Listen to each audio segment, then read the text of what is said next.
Hi everyone, it's Margaret Manning here with 60 and Me. Thanks so much for being here. I'm going to talk to you today about a bucket list idea that is a little bit different than the traditional one. This is the time of our lives in general where we're looking for ways to reboot and recharge and redefine ourselves. And we often put that in the terms of a bucket list of things that we want to do in the future. You know, that kind of checklist of wonderful places we want to go, things we want to accomplish, people we want to meet, whatever. And that bucket list becomes kind of a big to-do list. And I think in some ways can be a little bit overwhelming, especially when you can't get out. And right now during COVID times, we are limited to the radius of distance that we can go. And also in many ways, we're limited in our mindset. We've written quite a bit about the kind of psychology of COVID and how a lot of us are dealing with depression, loneliness, isolation.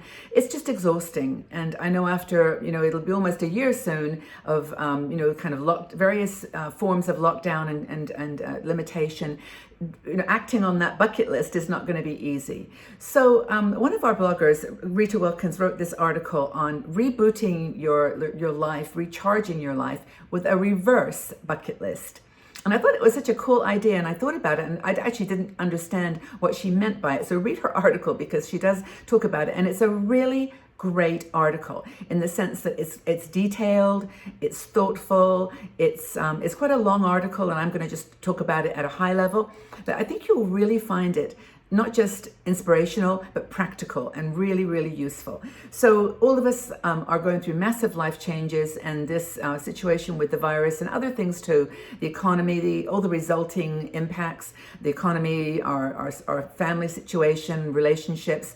We are just, in a kind of massive change mode. And we all are hoping that we're going to come out of this on the other side stronger and calmer and wiser. I mean, what a lesson this is for us in so many ways. And some of the things that Rita talks about are not just benefits of this time that we have, but ways that we can build up towards this reverse bucket list mentality. And I'll tell you more about that in a second. So first of all, the timeline, the gift of time that this has given us.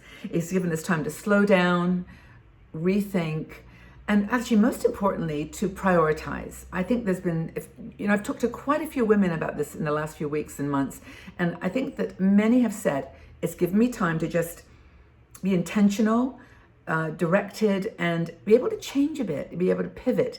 If you don't really think that where you're going or what you're doing with your life, it's kind of the suspension is actually working. So our life is kind of, in general, been put on a someday list and a bucket list, and that's challenging. But this is the time. This is the time of our lives when we can really, make this third act powerful and dynamic. And we mustn't let this get us down. Honestly, I know how many of you are feeling. This is really tiring and worrying, and not having the roadmap, like not knowing what it's going to be like, what's going to happen next, whether your area is going to be affected more than others. It's just challenging. But maybe you're asking yourself questions in this moment of silence, like, is this it? Is this what my life is meant to be? Is that going to be how it's going to end? Is it time, or is it on the opposite? Is it time for me, finally? I haven't seen my family perhaps as much, but hey, now it's time for me. And you're making that statement of that reaffirming. Are you saying to yourself, oh, life is really short. I'm not going to have time to do everything I want to do? Or are you thinking about your work, if you're still working, and saying, I just don't enjoy this anymore. This is not my passion. I don't want to do this anymore.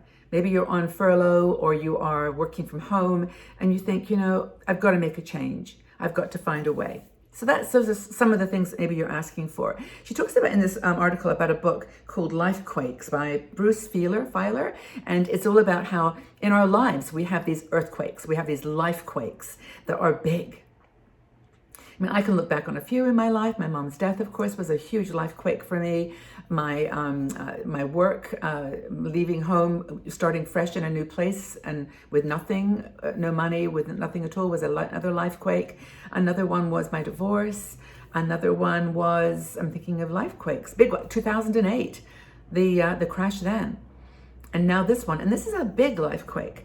And it's basically has this gentleman who wrote the book wrote it. It's like you face a new reality.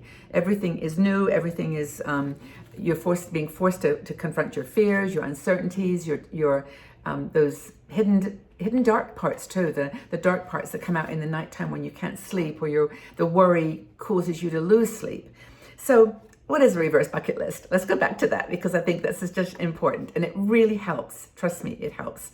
What a reverse bucket list is, it's basically taking, instead of all the things that you want to do in the future, I want to go to this place, I want to go to India, I want to go to Paris, I want to, get a degree in biochemistry, I want to be a mentor to whatever. It's just taking the things that instead of the things you want to do, it's the things that you have done.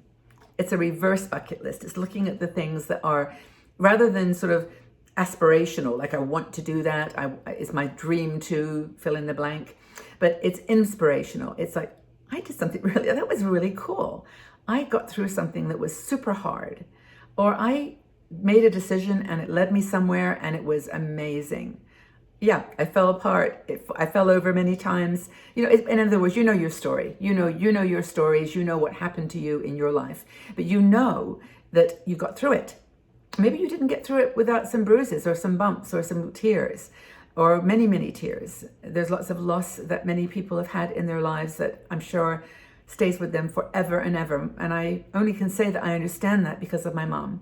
I don't think I ever have gone a day in my life without thinking about her.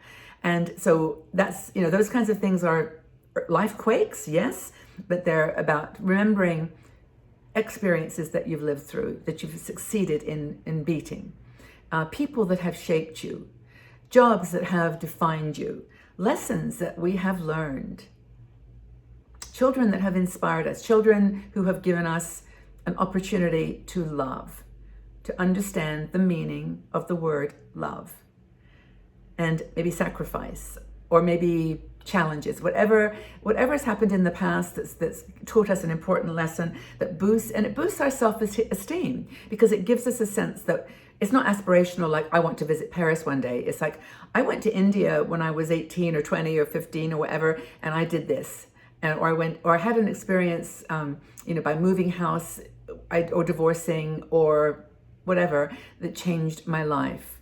Those are the inspirational activities that are on the reverse bucket list. Those are the things that you did, not the things that you're going to do. And in Rita's article, she goes through really great detail about why those bucket list focus, and recollection can really, really help you. Things like it can make you appreciate your life much more. I mean, it's so easy to get in the dumps, isn't it? And to say, oh God, I haven't done anything with my life. I've really messed up here. I didn't do that. I didn't save money for retirement. I didn't take good care of my health. I didn't have a good diet, never exercised. You can go on and on about the things that you didn't do, but then you stop to think what you did do. It's just aspirational and gives you gratitude. It validates that you have strength, and power that you maybe didn't know you had. It gives you clarity about your values, about what's important to you, about your position on things, and that's super important. It gives you insight, and I think that's a very powerful one. Another thing it gives you is, and I'm just looking at my notes here because there's one section here that Rita mentions on deeper connection that's really, really powerful. I want to ask you the questions that she raises. So in doing this reverse bucket list, you say, what do you want more of in your life? What do you want less of in your life? And why don't you have more, that thing that you want more of? Why? Why don't you have it? What's the reason? That is so powerful. And I think a lot of people will say things like, well, what do I want more of in my life? I would like more abundance, more things. And then what's missing? Money. Okay, so there you go. That's a conversation that you can have with yourself. And I have had this conversation with myself many times in the last 10 years, and I've come to some answers. And I've realized that it isn't the stuff, it's the feeling of choice and freedom. And you don't need as much money maybe as you think. Yes, we'd all maybe like to have more, saved more, whatever, but that's just a question to ask yourself.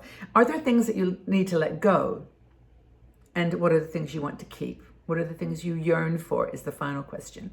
So, and she talks about a phrase, which is a really cool phrase. It's like the why what is your why, the passion to understand why you want these things, why you are dreaming of these things.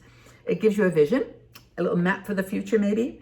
And another thing she talks about is learning to live your life on skinny branches. I think that's a really cool expression. And I talked about it before, was like, sometimes you're going to have to dance alone. You can go on and on feeling sad and sorry, and you have no money, you haven't got friends, whatever, but you got to learn to dance alone sometimes, and you've got to learn to live on skinny branches. It's fragile. Life is fragile. It can change in a heartbeat. But most of all, it gives you support for your efforts, for your character, for who you are. And it also gives you, as I said, a roadmap for the future, but a place to start. So here we are. I don't know when you're watching this or what the month is, but if you're reading it and watching it, in November, this is the day, this is the month to start. Just look at that bucket list that you have been writing down for years and years of what you want to do, that big aspirational list. Turn it round and just make a list of the 10 things that you've done in your life, your reverse bucket list. So questions: what kind of life quakes have you had that you got through, that you're proud of? What kind of life quakes? Maybe, of course, maybe one right now. And have you asked yourself what's next? Let's talk about reverse bucket lists. So I'd like to know what's on your reverse bucket list. Maybe just, in the interest of space and everything, just write down a couple of things that you've got through in your life that were life quakes that you then found a way to get through. And that reverse bucket list exercise. But thanks, Rita, for the article. I love the approach to this. It's really wonderful. But I hope that you're doing great wherever you are. Stay strong and safe and well. It's going to be okay. We're going to get through this. It's think of some of the dark winters that you've had. They didn't last forever. And you will look back on this. I wouldn't say and smile. That's kind of the silly classic thing to say, isn't it? We won't look back and necessarily smile, but we'll look back and be grateful. That's my hope. Okay, everybody, well, have a really, really wonderful day and take good care of yourselves and talk about your life quakes. Tell us how you coped. Take care, everybody. Bye-bye for now.